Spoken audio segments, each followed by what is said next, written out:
আসসালামু আলাইকুম dear viewers, আশা রাখি আপনারা সকলেই আল্লাহর রহমে ভালো আছেন। আজকে আমি সূরা ফাতিহা পড়ার চেষ্টা করব, কিন্তু কেউ আমাকে অনুসরণ বা অনুকরণ করবেন না, কারণ আমি হাফেজ বা মৌলানা এইগুলো কিছু না।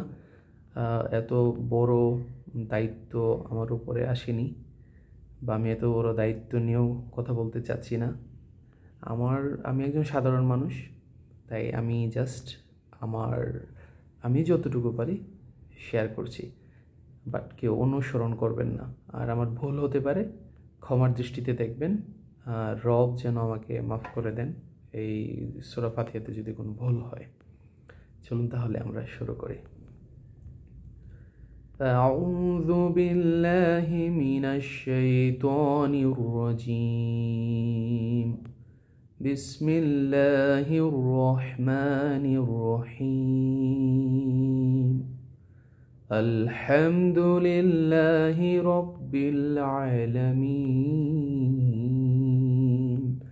الرحمن الرحيم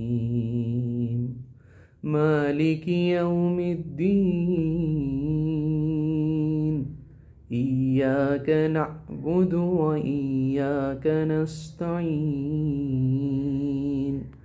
اهدنا الصراط المستقيم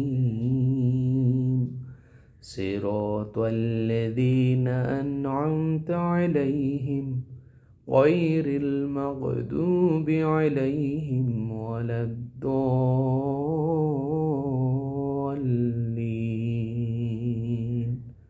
আমিন। আমি যতটুকু পেরেছি তেলাওয়াত করার চেষ্টা করেছি। তেলাওয়াত করার মেইন উদ্দেশ্য হচ্ছে যে চারিদিকে তো গান বাজনা সব কিছু চলছে। আমি মনে করি আমরা সবাই যদি একটু একটু করে ইসলামিক পথে হাঁটি, তাহলে লাইফে পরিবর্তন আসার সম্ভাবনা আছে। আমাদের রব আমাদেরকে সহজ করে দিতে পারেন। সহজ করে দিতে পারেন কি সহজ করে দিবেন। আল্লাহ উনি অনেক দয়ালু, আমাদের রব অনেক দয়ালু। এখন এটা জাস্ট আপনাদের সাথে শেয়ার করলাম। ভিডিওটি ভালো লাগলে দেখবেন। আর চলুন আমরা সকলে পরিবর্তন হওয়ার চেষ্টা করি। আমরা ভুল করছি, কিন্তু ভুল থেকে ফিরে আসার চেষ্টা করা লাগবে। Take care and best of luck. আর সকলে আমার জন্য দোয়া করবেন। আসসালামু আলাইকুম।